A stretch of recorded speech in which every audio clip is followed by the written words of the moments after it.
Okay, guys, so I'm here today.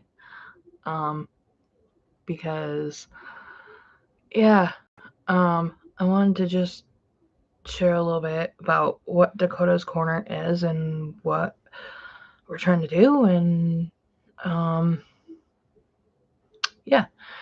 So Dakota's Corner is named after my daughter, who obviously her name is Dakota. Her actual name is Dakota Faith. Most of the time we call her Coda because nobody could pronounce her name, and it was a whole thing. Um, but I just kind of want to get into like Bible verse today. And it give me just a second here. I have to put that over there. Um we're in the book of Kings where it talks about Elisha and uh-oh. I don't want to do that. I make myself so small I can't see. Um Give me just a second here. Make this smaller. Boy, do I ever wish I had two screens. Um, but I can make this work.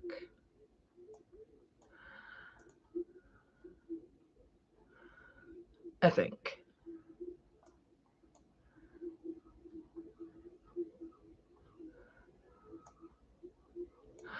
Okay. So in the book of Kings about um the widow's olive oil. And this is verse 4. So it says the wife of a man from the company of the prophets cried out to Elisha, "Your servant, my husband, is dead, and you know that he revered the Lord. But now his creditor is coming to take my two boys as his slaves." Elisha replied to her, "How can I help you? Tell me, what do you have in your house?" "Your servant has nothing there at all except a small jar of olive oil." Elisha said, "Go to the ground and ask your neighbors for empty jars. Don't ask for just a few. Then go inside and shut the door behind your sons. Pour oil into all the jars. As each is filled, put one outside." She left him and shut the door behind her sons. They brought the jars to her, and she kept pouring. When all the jars were full, she said to her son, "Bring me another one." But he replied, "There is not a jar left." Then the oil stopped flowing. She went and told the man of God, and he said, "Go sell the oil and pay your debts.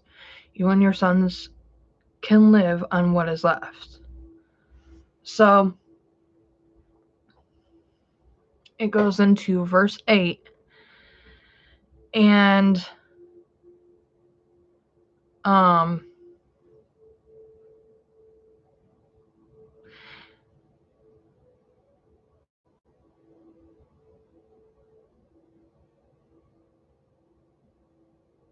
uh it talks about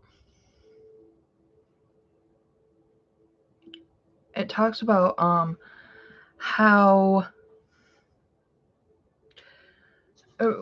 verse 14 says, "What is to be done for her?" And Gazai answered, "Actually, she has no son, and her husband is old." He said, "Call her," and when he called her, she stood in the doorway. Then he said, "About this time next year, you will embrace a son." She said, "No, my lord, do not lie to your maidservant." But the woman conceived a son So when the appointed time came, which Elisha told her, and the child grew, it now happened one day. He went out to his father to the reapers, and he said to his father, "My head, my head." He said to his servant, "Carry him to his mother." And when he was brought to his mother, he sat down on his knees till noon, and then he died. And she went and laid him on the bed. Man of God shut the door upon him and went out. She said to her husband, "Please send one of the young servants and one donkey, that I may run to the man of God and come back."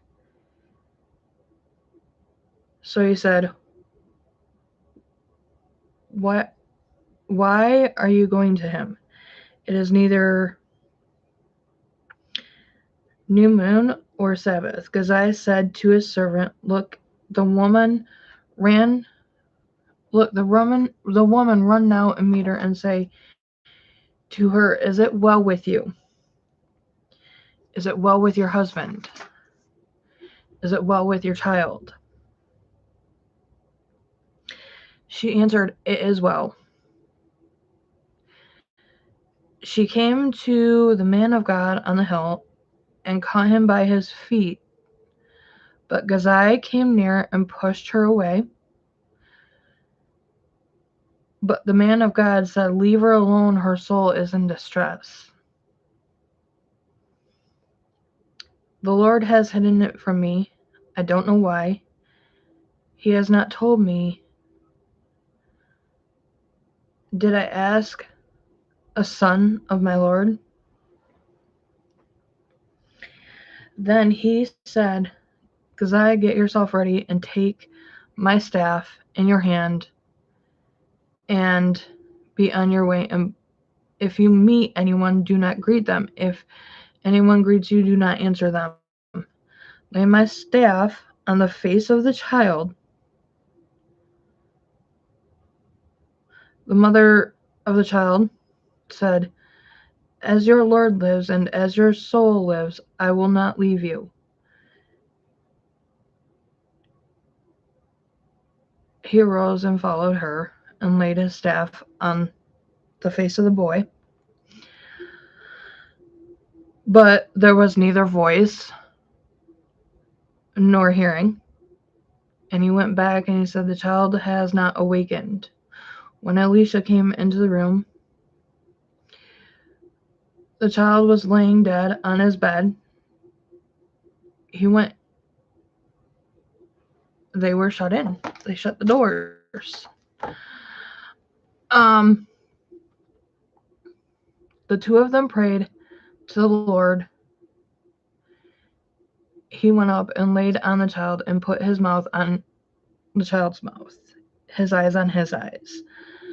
He stretched himself out on the child, and the flesh became warm. He returned and walked again, and back and forth. They walked back and forth in the house. Then the child sneezed 7 times. The child opened his eyes. God talks about doing miracles. And he talks about different things. There are gifts, tongues, prophecy, different things. Those are just examples.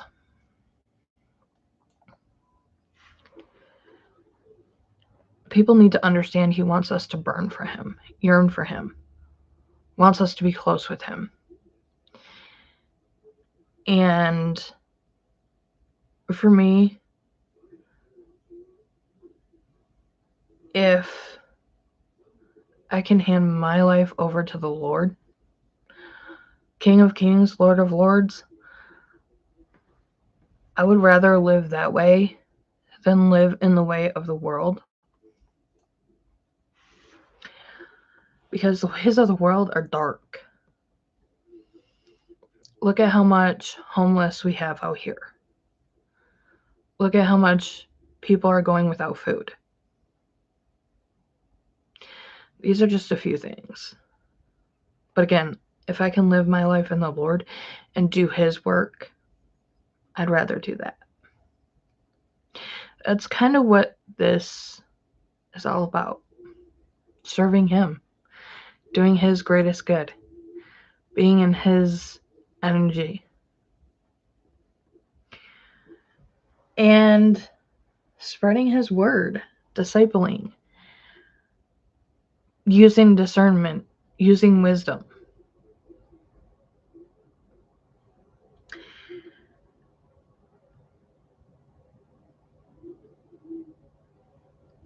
You can.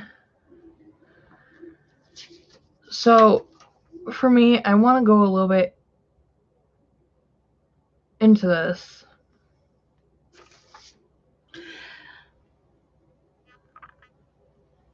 You can have a feeling of being abandoned.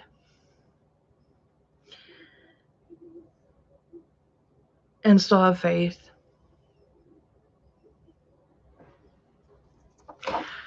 Give me just a second here. Still have faith and still believe.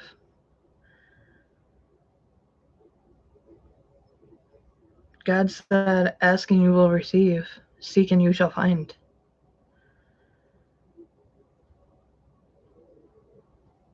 God said this is just the beginning. This is where it starts.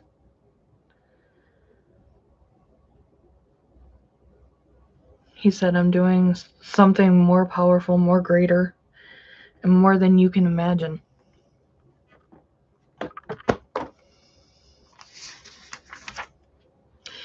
He said, when demons and Satan come knocking, do not be afraid. Because you are in my hands. They cannot touch, deceive, or be in existence with my presence. You have authority that I have instilled in you and given to you. He said, you cannot be a child of light and be in complete darkness. That's where they dwell.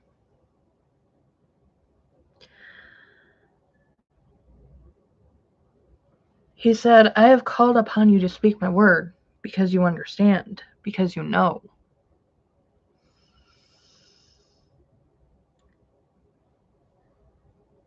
Because I have already known him. He said, I am the beginning and I am the end. I asked you to speak because I knew if I took someone like you who had nothing,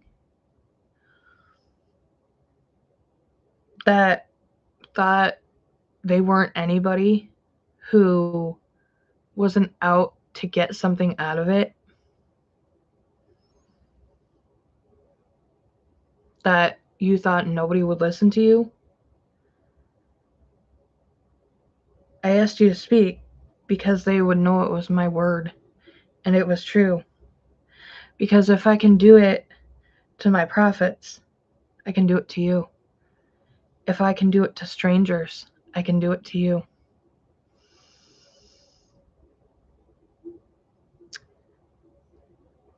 If I can do it to my mother, my father, my brother, my sister, I can do it for you. I want to kind of just leave you with that, because if he wasn't so great, he couldn't do these things for us.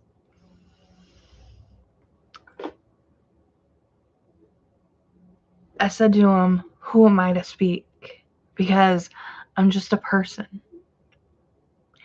He said, no, you're my child.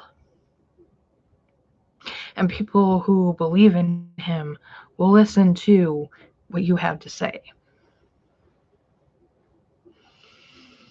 His love is greater than you could ever imagine. he told us and he gave us the authority to walk on scorpions and serpents. He gave us the authority to take control of situations. He gave us the authority to cast demons out. He gave us the authority to make sure demons' hands or demons' works aren't on our children and ourselves and our marriages. He gave us that authority. He gave us that authority. Most of the time, we have to know and discern how to step into that authority. And then, once you step into it and you ask Him to deliver you from these things, you thank Him.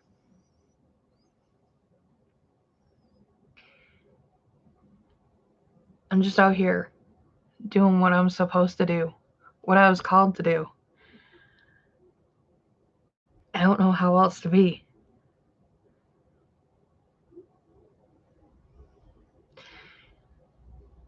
So if you like this,